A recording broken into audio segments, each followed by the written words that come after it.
உங்க எல்லாரையும் ஒரு எனர்ஜைஸ் பண்ற மாதிரி உண்மையா நடந்த ஒரு கதை ஒன்று சொல்றேன்.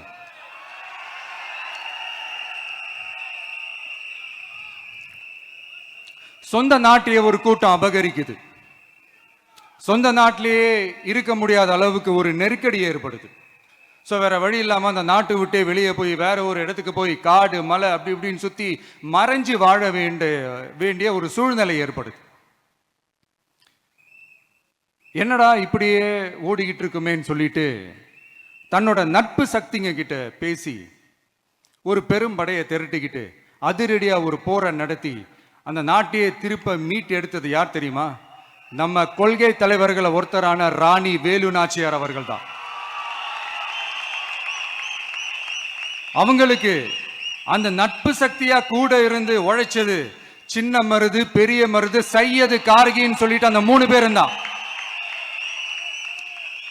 ஆங்கிலேயர் படை, ஆற்காட்டு படை மாதிரி அந்த 2 பெரும் படையை அடிச்சு துவம்சம் பண்ணிட்டு அந்த நாட்டையை திருப்பி மீட்டு எடுத்தது வேலு நாச்சியார். அன்னைக்கு இருந்த ஆங்கிலேயர் படை, ஆற்காட்டு படை மாதிரி இன்னைக்கு என்னென்ன படை இருக்குதுன்னு உங்க எல்லாருக்குமே நல்லா தெரியும்.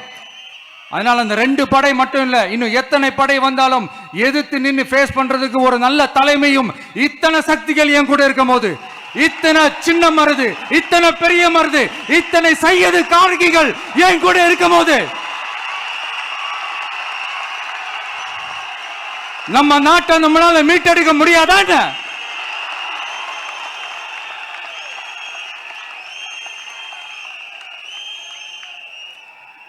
அதுவும் இந்த படை, நம்மளுடைய இந்த டிவிகே படை நட்பு சக்தி இருந்தாலும் இல்லைனாலும் தனியாவும் நின்று கெத்தா ஜெயிக்கிற அளவுக்கு ஒரு மிகப்பெரிய படை. அதுலயும் ரொம்ப முக்கியமா இன்னைக்கு இந்த கூட்டத்துக்கு வரலனாலும் நான் அந்த போர்ல நடந்த அந்த கதை மாதிரி கட்ஸான குயில்கள் நிறைந்த பெண்கள் படையும் நம்மளோட இருக்கிறாங்க. அந்த பெண்கள் படையை பார்த்துதான் அரசியல் அரங்கமே அதிர்ந்து போயிருக்குது.